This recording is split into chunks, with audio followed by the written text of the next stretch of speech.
সমস্যা কি? রিকশা থামাই দিছো কেন? সমস্যা অনেক। তোমার সমস্যা শোনার আমার টাইম নাই, আমার কাজ আছে, দেরি হয়ে যাচ্ছে, যাইতে হবে, সরো। আই চলো। কি এমন জরুরি কাজ তার? সারাদিন বখাটে ছেলেদের মতো ঘুরে বেড়ায়, টোটো করে আবার আসে জরুরি কাজ দেখাইতে। দেখো একদম উল্টাপাল্টা কথা বলবা না, উল্টাপাল্টা কথা শোনার সময় নাই আমার।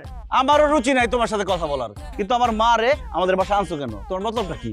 বুঝলাম না, তোমার মারে আমি বাসায় নিয়ে আসবো কেন? তোমার মা তোমার বাসায় আসছে, এটা তোমাদের ব্যাপার, আমার মাঝখানে টানতেছো কেন? মাঝখানে টানতেছি কারণ তুমি অনেক চেষ্টা করছো আমাকে ফাঁদে ফেলার, পারো নাই। এখন আমার মাকে নিয়ে আসছো, ভাবছো যে আমার মা এসে আমাকে ফাঁদে ফেলবে না? সম্ভব না। আমার মা শহরের কোনো মেয়েকে পছন্দই করে না, আর তোমার মতো ছেলেকে তো প্রশ্নই আসে না। এই জন্যই বলে মানুষের উপকার করতে হয় না, উপকারীর ঘাড়ে লাথি। তো কি এমন উপকারটা করছো শুনি? শোনো, আমি আর কলি মোড়ের চায়ের দোকানে আড্ডা দিতেছিলাম, হঠাৎ করে দেখে একটা বয়স্ক মহিলা জনে কি জানি জিজ্ঞেস করতেছে। তো দেখে মায়া লাগলো, বললাম কি হয়েছে আন্টি, কি সমস্যা? বলে যে এই যে আমার ছেলে মাহিনের ঠিকানা সে খুঁজে পাইতেছে না। আমি বললাম মাহিন টাহিন সব তো আমি চিনি না, গোনাই ধরি না।